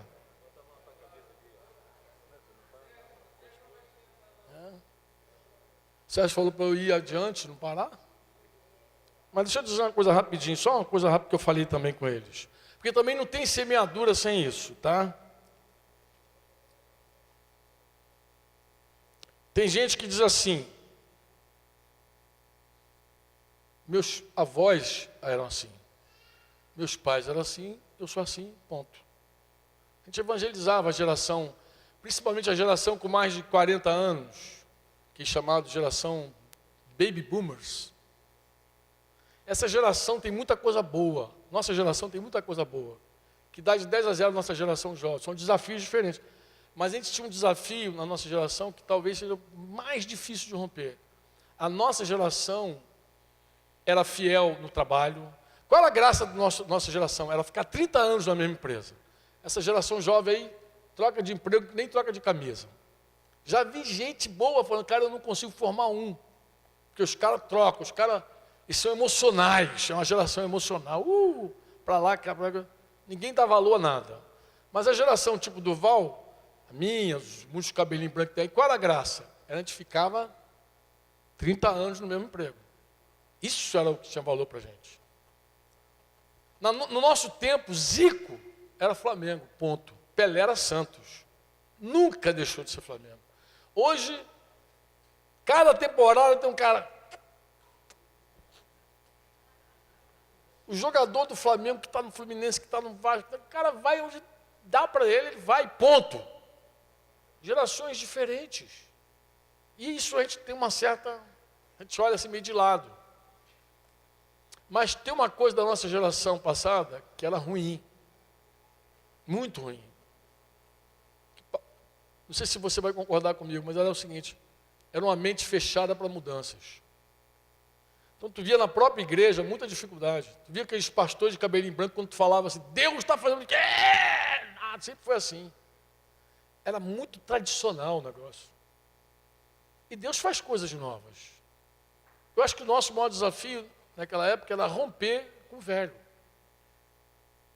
Porque às vezes é muito legal você permanecer numa coisa por 30 anos. Às vezes você tem que romper com aquilo, pô. Deu para entender ou não? Quantos me entendem? E naquele tempo evangelizar era a maior pedreira do evangelismo, sabe qual era? Meu avô era católico, meu pai era católico, não sei o que, eu sou católico. O cara nem era cristão, ele é católico. Já vi situações, tá alguém chamando no telefone aqui, hein? Tá tocando, Cidinho, tá tocando aqui, é Cida que tá tocando. Até conheço, pela cara eu conheço, Cidinho. Então assim, o que acontece? Naquele momento, era muito difícil você evangelizar alguém, de verdade, evangelizar alguém, porque as pessoas dizem assim, não vou mudar. Ele está indeciso, mas daqui a pouco volta aqui de novo. Eu batizei há muitos anos, conversando com os irmãos, eu chamava Complexo de Gabriela. Isso, eu já vi que esse negócio se alastrou. Um monte de gente já usa a frasezinha do Complexo de Gabriela. Eu nasci assim, eu cresci assim, vou morrer assim, vou ser sempre assim. Gabriela, sempre. Então, em geral, tem gente que não aceita mudança. Acha que nasceu. Imagina um casamento, que você entra num casamento com esse espírito de Gabriela. Imagina. Eu cresci assim. Não, mas era assim, tem que ser assim, vai ser sempre assim. Amado, casamento tem que estar aberto para mudanças. Você entende isso ou não? Aí eu termino aqui com 1 Pedro 1,18. Sabendo que não foi com coisas corruptíveis como prata ou ouro. Cara, acho que é alguma coisa urgente, tá? Que está tocando para mim também. É melhor você... Então, essa pessoa quer falar muito conosco ou contigo, tá? É melhor você puxar a Cida. Pode ser alguma coisa da minha irmã lá. Inclusive, tá bom. Bota esse nariz nessa câmera mesmo, que tu vai ver o tamanho dele depois. Irmãos, são tantos anos, tantas histórias. Vamos voltar para o Complexo de Gabriela aqui. Sabendo que não foi com coisas corruptíveis como prata ou ouro que fostes resgatados da vossa vã maneira de viver, que por tradição recebeste dos vossos pais, pois vocês sabem que não foi por meio de coisas perecíveis, como prata ou ouro, que vocês foram redimidos da sua maneira vazia de viver. Diga, maneira vazia de viver, transmitida por seus antepassados. Tem muita herança dos nossos antepassados, muita tradição que não é boa, que é ruim, que precisa mudar. Mas quem entra num casamento dizendo que não tem nada para mexer, já está no prejuízo. A disposição é arrancar também o que foi plantado errado. Então, por isso que eu estou tocando esse assunto, Sérgio. Porque semear num campo bom, você tem que limpar primeiro. Eu aprendi isso já depois de casado, depois de pastor. Que Deus falou comigo, eu não edifico sobre ruínas. Deus não planta sobre trevas, não constrói na mentira. É um engano. Deus não constrói na tua mentira. Deus não constrói na mentira. Então, um cristão, quando ele quer uma vida restaurada, às vezes já está no meio do casamento. Não é assim, Solange? Você já vivia com o Cidinho lá um tempo quando se converteu. Às vezes está no meio de uma relação, mas quer construir, quer semear, quero limpa, né, Marom? Tem que limpar, faz a limpeza, arranca as coisas velhas, o que não presta, daquela vã maneira de viver, daquela maneira vazia de viver, herança dos antepassados, que não serve, porque ninguém constrói algo sem limpar o terreno primeiro, tem que tirar as coisas que não prestam, arranca, isso não serve, vou parar com isso, vou parar. E aqui algumas atitudes que eu acho que a gente tem que divide um casamento, divide e tem que ser arrancado. Vou terminar falando delas. Gente que hospeda ressentimento. Pessoas que gostam de guardar mágoa e na hora da briga joga na cara. Como é que tu sabe que o troço está guardado? É na hora da briga. Quando na hora da briga tu saca o negócio e atira, estava guardado. Estava onde esse troço? Quem já sentou, estava onde esse negócio? Ressentimento você sabe que está ali, porque na hora da confusão você joga na cara do outro na hora de novo. Está ali contigo, pô. Isso divide, isso não une, divide. Uma casa dividida não subsiste, mas guardar ressentimento é um mau negócio. Esses baús que a pessoa vai juntando um monte de lixarada. Tem mulher que não deixa o marido nem esquecer do pecado dele. Ela mesma não deixa. Tu agora esqueceu que tu me traiu, seu safado. Aí fala.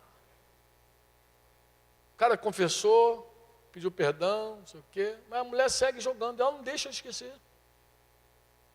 Não avança. Tem que arrancar esse bicho. Administrar separadamente o dinheiro. Isso não dá certo, isso divide.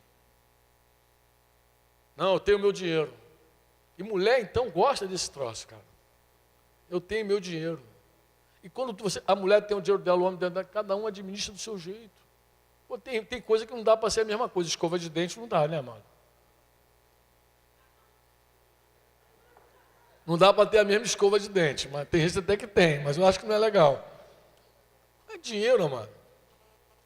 Dinheiro, dividiu o dinheiro, dividiu a família. Bolsa única. É bolsa única. Mas eu ganho mais do que ele, Franco. Ixi. Quantos homens têm dificuldade de governar a casa porque a mulher ganha mais do que ele? E ela se impõe, ganha mais, né, cara? Se impõe. É punk isso aí. E tem homem também que compra coisas importantes de valor e não dá nem satisfação para a mulher. Dinheiro é meu? Quando é um trocinho, imagina, comprei um carro. O primeiro carro que eu comprei, a mulher não sabia. Comprei assim na lata, fui lá e comprei. Um carro todo quebrado, estava na oficina. Eu falei, cadê o carro? Eu falei, está lá.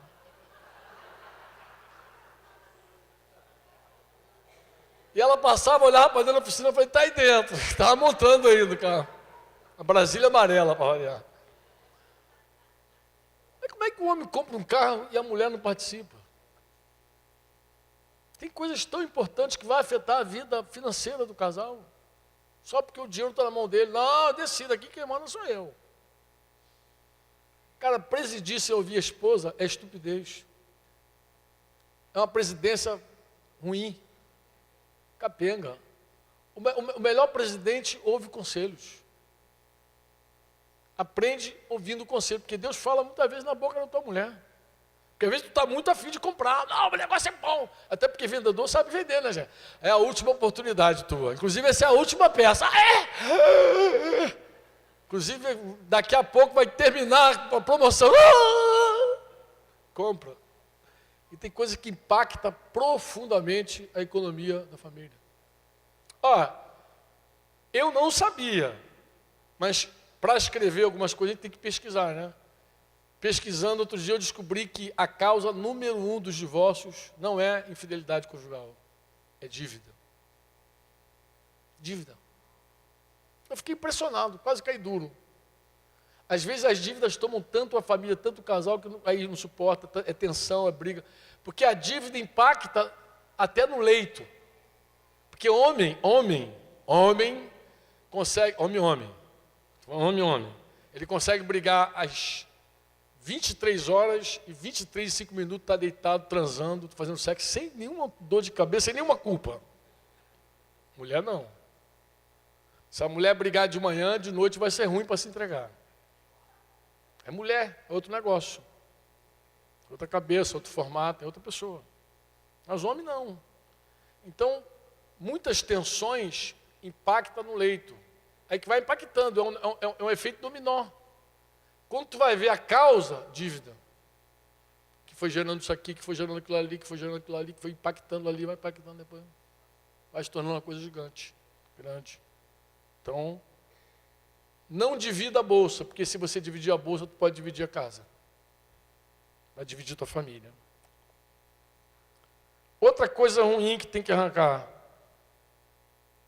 Para de falar mal da mãe dela, do pai dele. Para de falar mal dos parentes, dos familiares. Eu sempre, às vezes falo brincando, mas os irmãos sabem que tem um fundo sério. Eu falo com meus cunhados dizem assim, cunhado não é parente, é agregado, vem no pacote. Tu casou, e eles ficam rindo. Porque assim, você quando casa, tu só olha para a pessoa. Eu vou casar com ele, não vou casar com a mãe dela. Vai casar sim. Tu vai levar um pacote contigo. Faz parte. É como? Tu leva tudo. Tu leva, cara. E quer ver uma coisa que faz muito mal na relação? Muito mal. É você começar a tratar com desigualdade esses familiares, uns dos outros, obviamente, né? E começa a falar mal. Às vezes acha que... Ou então comparações do tipo, tu é igual a tua mãe. O cara já não gosta da sogra e diz que a mulher é igual a mãe dela. Ofensa dupla. E vice-versa, às vezes também a mulher fala mal dos parentes. Gente, é parente. Às vezes é irmão, é irmã, é pai. Isso em algum momento vai pesar, isso não une, isso divide. Não fala mal. Vou falar com os homens aqui. Maridão, se liga no que eu vou te falar. Não deixa a tua mulher falar mal dos parentes dela. Não deixa. Não deixa ela falar mal de ninguém, mas nem dos parentes, não deixa. É um bom exercício para você. Vamos, fala do teu pai, senão. Respeita teu pai. Respeita tua mãe. Ensina isso. Outra coisa, ela não tem dinheirinho para dar para o pai e para a mãe honrar o pai e a mãe. Dá dinheirinho para ela poder honrar o pai e a mãe dela. Não é só para ela cuidar das belezinhas dela, para ficar bonitinha para você, não. Dá para ela honrar pai e mãe. Dá para honrar pai e mãe. Faz um trabalho, semeia. Isso é semente, gente. Estou falando, isso é semeadura. Faz. Tu vai colher em algum momento. Vou falar isso com o Daniel, né? Já falei isso no dia do casamento dele. Ah, não falei esse assunto, falei outros. Falei, não fala mal, anima, ajuda. Mas ele tem exemplo. Eu não preciso falar. O Daniel, ele nem precisa falar, ele tem exemplo. Ele pode olhar para a minha vida e ver como eu faço.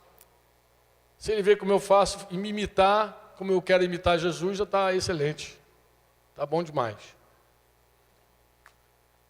Tem exemplo. Porque às vezes a gente também fala e não dá exemplo. Tem que ser, a coisa mais alta é o exemplo. Esse dia eu estava em Brasília visitando um casal lá, que brigou com a igreja e deixou a igreja em Brasília, casal de líderes. E o casal falou assim, a irmã, sempre a irmã que fala mais que o homem, né? Tu tem que ensinar esse povo aqui em Brasília também a visitar. Eu falei, mas eu estou ensinando. Mas como que está ensinando? Eu estou vindo aqui te visitar. Toda vez que eu venho aqui, eu te visito. Eu venho aqui e te visito. Eu venho aqui e te visito. Eu venho aqui, não obstante vocês terem saído da igreja por conta própria, por vontade própria, responsabilidade de vocês. Mas eu venho aqui e visito. Essa é a minha maneira de ensinar. Os irmãos me veem, por que Franco toda vez que vai aqui vai ver aquele casal? Toda vez que Franco vem aqui, vai ver aquele casal. Para mim é o suficiente. Amém? Eu ia falar de ciúmes, mas eu acho que ciúme é um capítulo à parte. Eu posso pular, mas também ciúme divide. Não, eu posso falar com mais qualidade sobre ciúme. Ciúme eu teria que falar melhor. Eu podia falar assim, olha, não arde em ciúme, não deixe o ciúme queimar, isso vai dividir a tua vida. Não, eu queria dar um tópico legal para o ciúme. De repente amanhã a gente volta e fala do ciúme. O que vocês acham? Está mergulhada melhor. Mas aqui tem um outro tópico que eu acho que vale a pena falar. Basear a tua relação apenas no amor romântico. Está apaixonado. E não conheceu o amor ágape.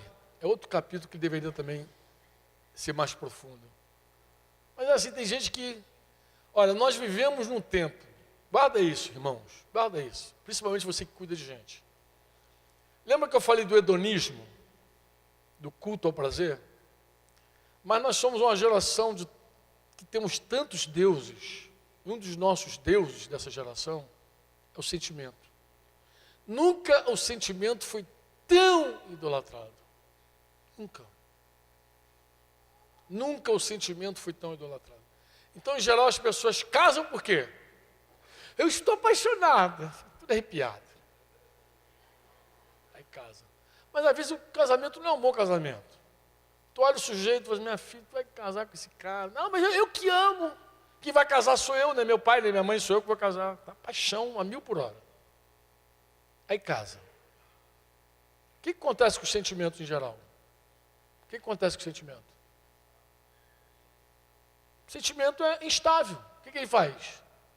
Uma hora ele está aqui e outra hora ele quer divórcio. Por que você quer divorciar? Por quê? Não amo mais. Quer dizer, você está muito apaixonado, casa. Você não está tão apaixonado, divorcia. Então, é uma geração que idolatra sentimentos. É sentimentalismo, ó. Quantas pessoas que você já sentou? Gente que não quer mais ficar casado porque diz que o sentimento acabou. Acabou. Tem um cara que você conhece, acho que você conhece esse cara com certeza, mas ele estava se divorciando da mulher há um tempo atrás. Chegou até a sair de casa. Foi muito interessante a minha conversa com ele. A gente começou a bater papo, coisa e tal, eu falei, cara, mas qual é o teu problema? O amor acabou. Ele é bonitão, assim, o amor acabou. O amor acabou, tá bom. Falou, o amor acabou, não falo mais nada, o amor acabou, né? Mas conversa vai, conversa vem, conversa vai, conversa vem. Estava na reuniãozinha assim, gostosa assim. E eu falei assim, falando outro assunto. Aí eu falei assim, porque Deus é amor. O irmão falou assim, é mesmo, Deus é amor. Quase que fez eco. Falei, você acredita que Deus é amor? Ele, claro, pô. Claro, porque tem gente que é assim, Tem gente que diz que acredita em Deus, mesmo não acreditando na Bíblia. Tem gente que diz que acredita em Deus, mesmo não... Tem gente que diz que até acredita na Bíblia, mesmo não vivendo, mas que acredita. Eu digo assim, você acha que Deus é amor mesmo? Ele, tenho certeza que Deus é amor. Eu falei, mas como é que Deus é amor e você vai se divorciar porque o amor acabou? Deus acabou? Aí ele tem que dar resposta, tem que sair desse xadrez, desse cheque agora, né? Fiz assim, ele não entendi a tua pergunta. Eu falei, não, eu vou te ajudar. Ainda há pouco eu perguntei a você por que você queria divorciar. Você falou, o amor acabou. E agora você está dizendo que Deus é amor. Se Deus é amor e o amor acabou, Deus acabou em algum lugar. E eu te garanto, não foi no universo. Deus acabou, apagou dentro de você. O Deus, amor, que estava dentro de você, apagou. Por isso que você quer largar a tua mulher. Porque você não está vazio do Espírito Santo. Você está vazio do amor, você está vazio do ágape. Aí está certo o que você está falando. Eu dei a solução para o problema dele. Que ele não ia sair daquela sinuca. Falei, você disse que o amor acabou. E acabou mesmo. Porque a Bíblia diz que o Espírito Santo, ele é apagado nos corações. Paulo diz, não apagueis o Espírito. Não extinga o Espírito. Porque quando eu li esse mandamento de Paulo, Tessalonicenses 5, eu falo assim, como que o amor acaba? Como que ele acaba se ele é Deus? Deus é amor. Mas tem explicação. Ele apaga na gente. Por isso que Paulo falou, não apagueis o amor. Ele apaga dentro da gente. Mas como que ele apaga, Fábio? Coração fechado. Como é que eu sei disso? 1 João 3, não 16, 17. Se alguém... mas não se importa mais 5 minutinhos aí. Eu estava orando a Deus. Eu tenho uma oração que é contínua na minha vida, é assim. Minha oração é a seguinte. Senhor, eu quero ser um homem cheio do Espírito Santo, quero um homem ser cheio do Espírito Santo, quero ser cheio do Espírito Santo, quero ser cheio do Espírito Santo, quero ser cheio do Espírito Santo. Um dia eu tive um sonho. Sonho que eu estava fazendo primeira comunhão. Com a vela na mão e tudo. Branquinho assim, eu fiz primeira comunhão. E eu entrava assim no prédio chamado igreja, com a vela na mão, uma fitinha no braço, tinha um desenho, acho que de uma taça da ceia, e eu entrando assim com as crianças, um monte de criança fazendo primeira comunhão, e cantando uma música. Para mim, a chuva no telhado é cantiga de ninar, mas pro pobre meu irmão, é a música da minha primeira comunhão. Mas pro pobre meu irmão, para ele a chuva fina vai entrando em seu barraco e faz lama pelo chão. Como posso ter sono sossegado se no dia em que passou os meus braços eu cruzei? O refrão é assim, como posso ser feliz se ao pobre meu irmão eu fechei meu coração, meu amor eu recusei? E acordei do sonho, falei, meu Deus, que mistério é esse? No meio da madrugada, eu falei, cara, que sonho estranho. Eu falei, senhor, tu quer falar comigo na minha primeira comunhão? Só faltava essa. Eu me levantei e sentei numa cadeirinha que tinha do lado da minha cama assim, e fiquei ali para ouvir Deus. Eu falei, senhor, o que significa isso? O que significa? E lembrei de uma história. A história assim, um irmãozinho, que Modesto e mais uma galera lá de Realengo lá, resolveram ajudar a construir uma casa para ele. E construíram uma casa para ele, ajudaram ele a construir mesmo. A igreja foi para lá, botou dinheiro, botou um monte de obra, coisa e tal. E quando eu estava lá em Realengo, a gente era vizinho. E um dia ele chegou lá em casa e falou assim, Franco, eu estou com 18 goteiras aqui em casa. Pô, quem teve goteira em casa sabe que goteira é coisa ruim pra caramba, né? Haja panela. Haja para pegar as gotas todas, cara. Choveu, goteira, é horrível. E a gente estava fazendo economia, porque a Denise tinha aprendido a dirigir, a gente queria comprar um carrinho para a Denise. Eu falei, Dê, fulano está com 18 goteiras. tu acha de a gente pegar esse din-din aí e fazer uma laje para ele, uma telha, telhar a laje dele? Porque os irmãos botaram em ponto de laje, mas não botaram telha. E eu depois fiquei perguntando, por que os irmãos fizeram até ali e não terminaram? Pô? Quase que botei na conta do Modesto isso aí. Falei, pô, começaram um trabalho e não terminaram. Pô, 18 goteiras, gente, imagina 18 goteiras. E aí, Denise, teve unanimidade comigo, unidade para fazer o bem, abre mão do dinheirinho do carrinho e vamos para o telhado do irmão. Chamei ele lá em casa. Amadão, pô, essas 18 goteiras não tá legal lá. E eu conversei com o Denise aqui, a gente tem um dinheirinho, a gente vai startar aqui para botar a telha lá na tua casa. E ele foi para casa consultar a mulher. Aí voltou. Cumplicidade, aquela cumplicidade. Voltou e falou o seguinte, Franco, a gente não quer botar telha não. Não? Por quê? Não, eu falei com fulana lá, e chamava ela com um jeitinho carinhoso. Quer fazer um terraço lá, entendeu? Estou pensando em meter uma churrasqueira ali em cima. Falou, não acredito que estou ouvindo essa história, cara. O cara não teve dinheiro para construir a casa dele. Está com 18 goteiras. Apareceu um cara para ajudar ele a botar o telhado. E o cara não quer telhado, quer um terraço. Com churrasqueira e tudo para ter comunhão com os irmãos. Eu falei, meu irmão, vai em paz. E liberei ele de imediato. Falei, não, tá bom, então vai lá, faz o teu terraço, lá, vai em paz. Economizei, voltar ao projeto do carro. Mas tive o sonho da chuva do telhado que faz lama pelo chão. E aí, eu sentei na minha cadeirinha lá e falei, Senhor, não acredito que tu está me cobrando o telhado do irmão às 18 goteiras. Não, falei na boa com Deus. Falei assim, não acredito. Tu não está fazendo isso comigo. Tu é testemunha, Senhor, de que eu quis ajudar o cara. Eu chamei ele lá e quis botar o telhado dele, abrir mão aqui do carrinho, Denise levar as crianças na escola. Tu é testemunha desse troço. Não vem me dizer que eu estou em falta, não. Não. Silêncio. E falei assim, se tu está falando comigo, me dá um texto na Bíblia, porque Deus confirma tudo na Bíblia. Me dá um texto só. E diz, sou eu que estou falando contigo. E aí eu esperei mais um pouquinho, quando estou quase cochilando assim, veio assim, 1 João 3,17. E eu conheci o 16 de cor.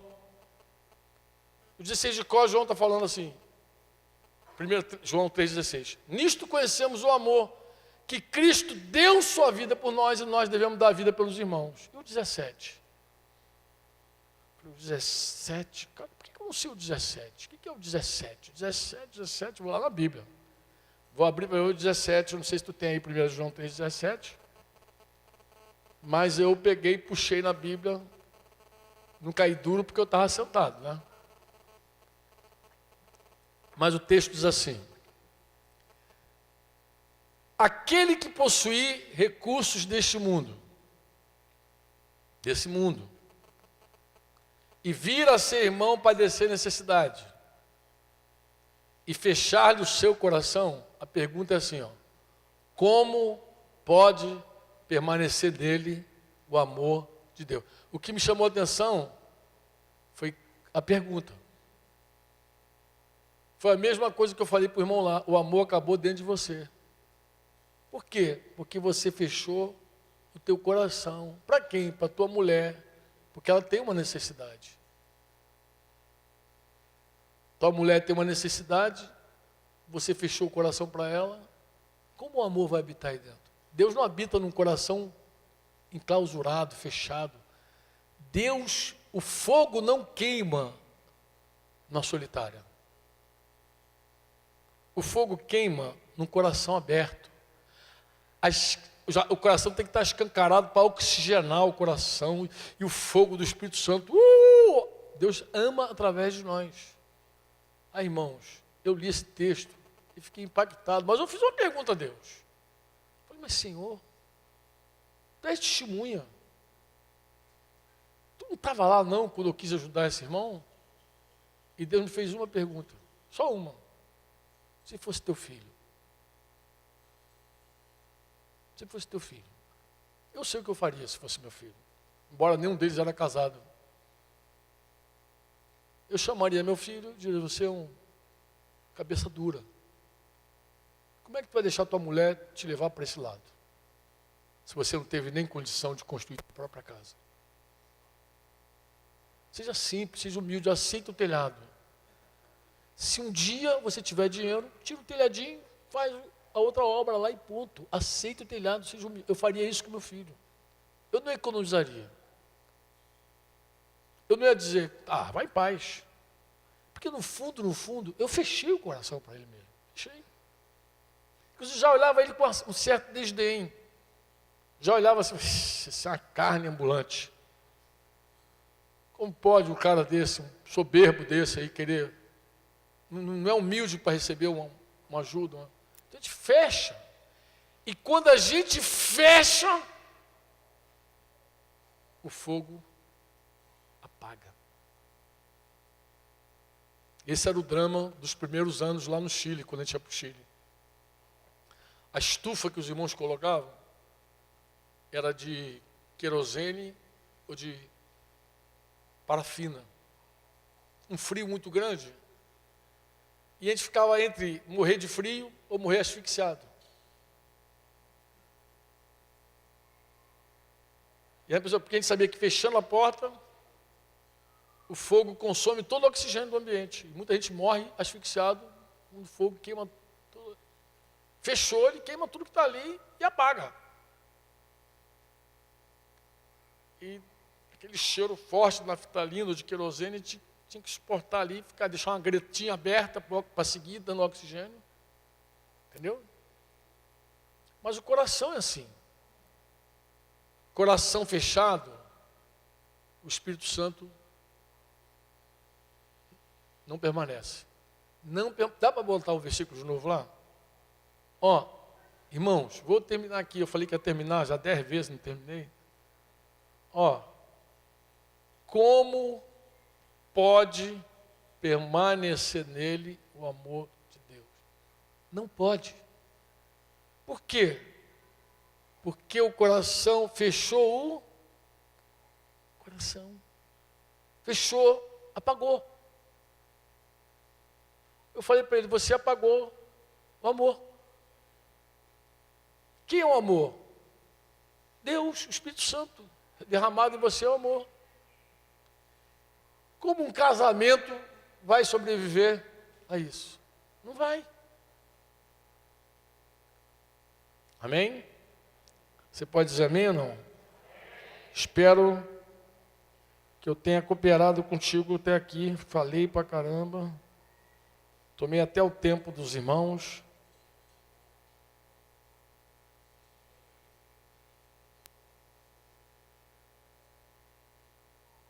Uma última coisa para arrancar. Isso é rápido. Cultivar pensamentos que promovem desilusão. É simples. Desilusão é resultado de ilusão. Tem gente que se ilude, vai se desiludir em algum momento. Se iluda. Não case com o ideal, case com o real. Pessoa real está do teu lado. Para de ficar idealizando o casamento, idealizando o homem, idealizando mulher, idealizando. Isso vai dar desilusão. Não se iluda. A pessoa que você casou é a pessoa que você casou. Olha essa figura que está do teu lado. É ela, ponto. Se já passou mais de 10 anos, tu conhece melhor. Se tu passou mais de 20, se passou dos 30, tu conhece melhor ainda. Tem jeito, é. O que é legal para um casamento é você dizer assim, olha só como é que a gente vai terminar bonito, Sérgio. Dá até uma frase de Facebook, de Twitter. Diz assim, eu te amo como você é. Eu te amo do teu jeitinho. Outro dia eu falei isso para minha mulher. Minha filha, eu te amo. Eu não tenho ninguém, não quero ninguém além de você. Você é a mulher da minha mocidade. Te conheci garotinha. E Deus sabe quanto eu te amo, e eu quero dizer isso para você, quero dizer isso para você. Porque às vezes os homens dizem assim para as mulheres, assim, estou contigo por causa de Jesus. É verdade. Mas, cara, como é que isso desce para a mulher? Desce assim, cara, eu sou horrível mesmo, se não fosse Jesus, você nem estaria comigo. Amado, é claro que Jesus salvou o nosso casamento. Mas Jesus me encheu de prazer, de alegria de ter você. Ele não fez só isso. Ele derramou amor no meu coração por você tremendamente. Então eu te amo. É muito importante falar e é muito importante para a mulher ouvir. Quantos me entendem diz assim, amém. Mas o fato de você amar alguém como ela é, não significa que você não pode trabalhar para ela ser outra pessoa. Para melhorar ela. Então assim, olha como é que eu estou contigo. Eu amo você do jeito que você é. E eu me comprometo a ser um instrumento de Deus para mudar você. Amém? Fechou aí, né, Sérgio? Eu te amo como você é. Mas olha, eu me comprometo a ser um instrumento de Deus para a tua mudança. Para você ser uma pessoa mais feliz sendo transformado. Vamos orar. Oremos ao Senhor. Vamos lá, quer ficar de pé um pouquinho? Que só eu que estou de pé, vocês estão sentados, mas a galera, tem uma galera de pé. Dá a mãozinha para a pessoa que está do teu lado aí. Deus colocou uma frase no meu coração, cadê meu filho da lei?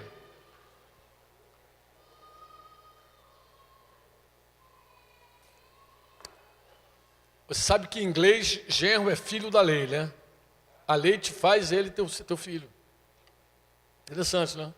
Mas eu recebi no coração já, é um presente de Deus para a nossa vida, né, Denise? Rafinha.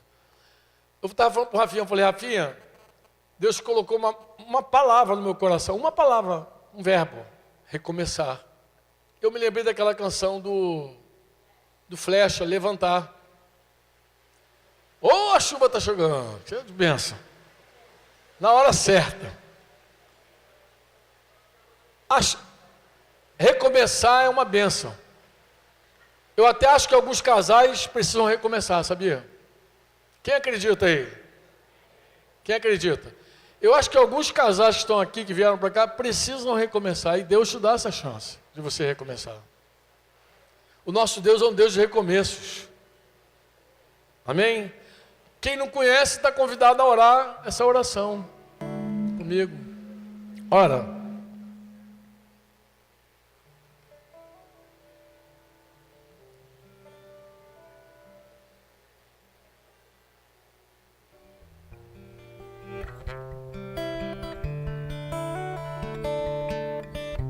Quem quiser fazer essa oração, faz com o coração aberto.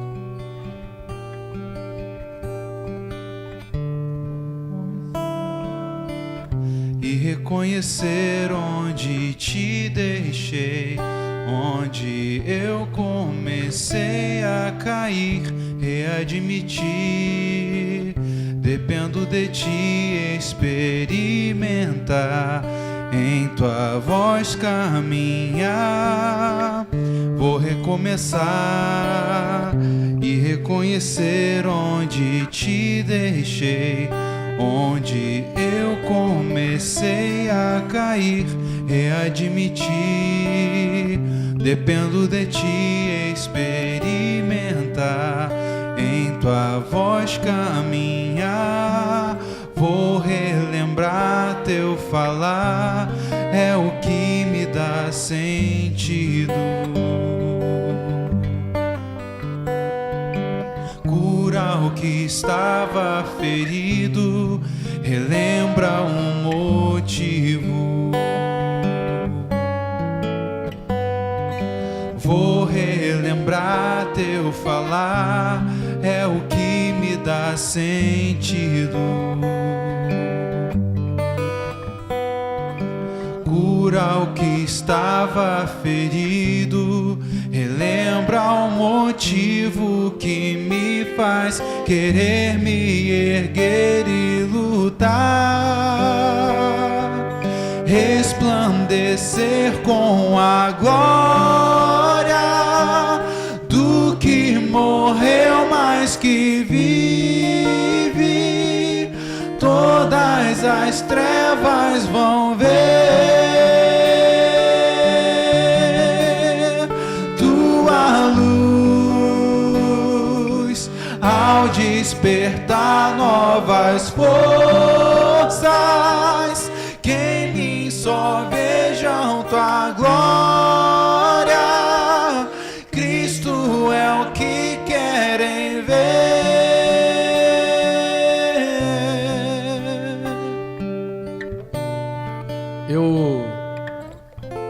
Dia seguinte daquele sonho, madrugada na sequência, chamei o irmão lá em casa. É um recomeço, as conversas sempre são um recomeço, né? Falei, vamos recomeçar aquele assunto do telhado.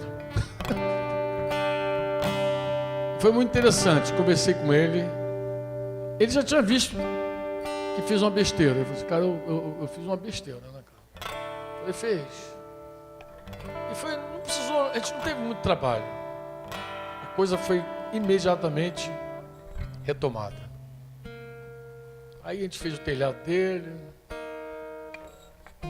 E eu vi que aquela era a vontade dele. Mais do que fazer o telhado, meu coração se abriu para ele de novo.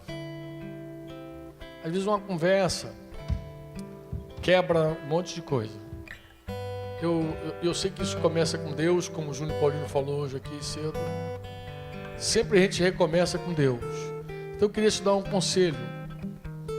Antes de você sentar com o teu cônjuge, com a tua esposa, com o teu marido, para retomar um tema, recomeçar, eu quero convidar você a recomeçar com Deus.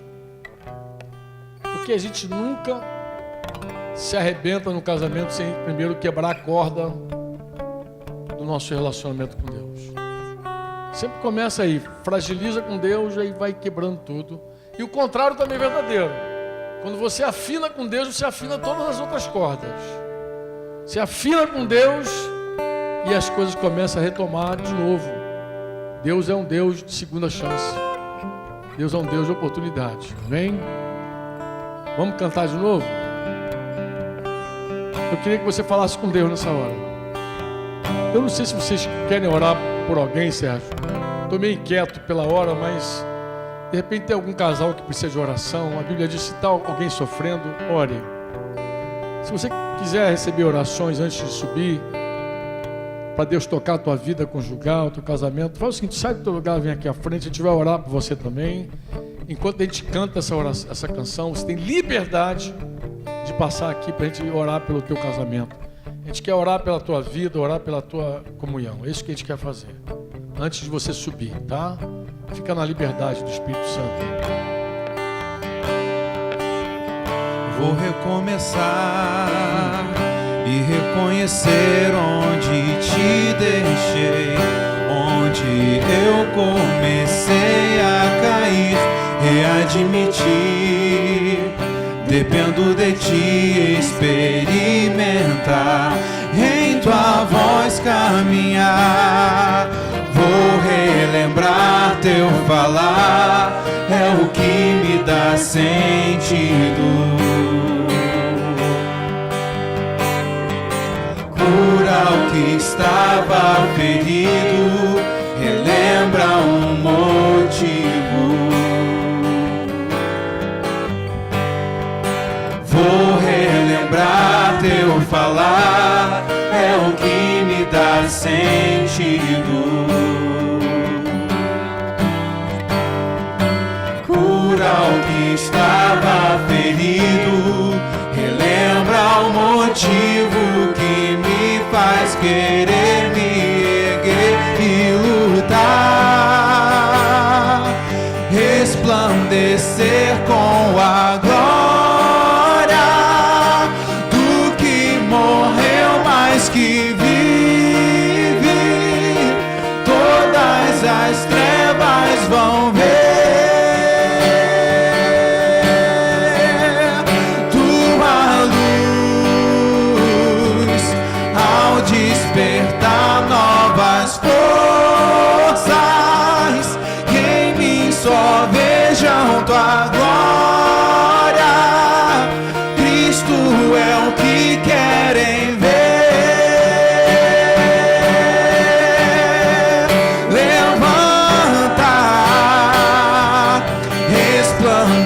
ser com a glória do que morreu, mas que vive. Todas as trevas vão ver tua luz ao despertar novas forças. Que em mim só vejam tua glória. Cristo é o que querem ver. Levantar com a glória do que morreu, mas que vive. Todas as trevas vão ver tua luz ao despertar novas forças. Que em mim só vejam tua glória. Cristo é o que querem ver. Vamos pensar assim. Vamos considerar que os casais aqui, ou os irmãos que estão representando aqui, os casais que vieram aqui à frente, querem arrancar algumas coisas desse campo chamado casamento. Querem arrancar. Eu lembro de uma promessa de Jesus aos discípulos que diz que toda árvore que o Pai não plantou seria arrancada. Deus tem o poder de arrancar. O teu passado, Deus não vai chegar lá e mudar teu passado. Deus não muda o passado de ninguém. Uma ofensa é uma ofensa. Um trauma é um trauma. Deus não muda. Deus não vai lá e diz, não aconteceu. A coisa aconteceu. Machucou, feriu. Mas Deus, Ele faz uma coisa muito legal com a gente. Ele nos ensina a ministrar graça através do perdão. Como a gente lida com o passado? Com graça, muita graça. Perdoando, pedindo perdão. É assim que a gente lida com o passado. Deus não anula o passado, mas Deus restaura o passado.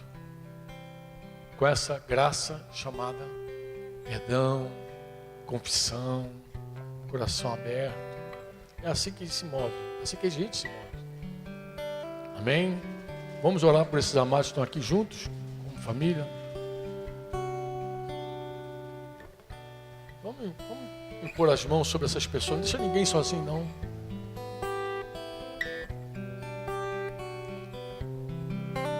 Pai, existem casamentos aqui que precisam ser restaurados, Senhor.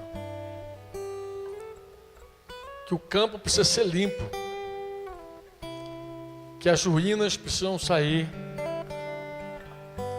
E nós sabemos, Pai, que nenhum milagre acontece enquanto o coração está fechado. O milagre acontece quando o coração se abre. Se abre para a Tua verdade. Se abre para o Teu amor, para o Teu Espírito, mais uma vez. E Tu és poderoso, Senhor, para ressuscitar mortos, Pai. Tu és poderoso para recomeçar qualquer coisa em nós. Tu és aquele que opera um milagre. É milagre mesmo, Senhor. A gente não tem outra palavra, porque nenhum homem é capaz, Senhor, de restaurar, de voltar a amar, de reconquistar. Nenhum ser humano é capaz, Senhor. Com a Tua ajuda tudo é possível. Contigo saltamos muralhas. Contigo nós somos mais do que vencedores, Pai. Sem Ti nós perdemos essa batalha, Senhor. Pai, nós queremos entregar cada casal e cada casal aqui representado, Senhor. Pai, sopra o Teu Espírito. Ressuscita o amor, o fogo, a chama nos corações, Senhor. Senhor, comunica a graça do teu perdão. Lembra a eles, Senhor, do que eles já foram perdoados, para que eles possam também perdoar, Senhor. Para que eles possam perdoar. Concede a eles essa graça, Senhor. Pai, faz um milagre, Pai, nesses matrimônios aqui representados, Senhor. Toca, Senhor. Fala. Quebranta. Em nome de Jesus, Pai. Em nome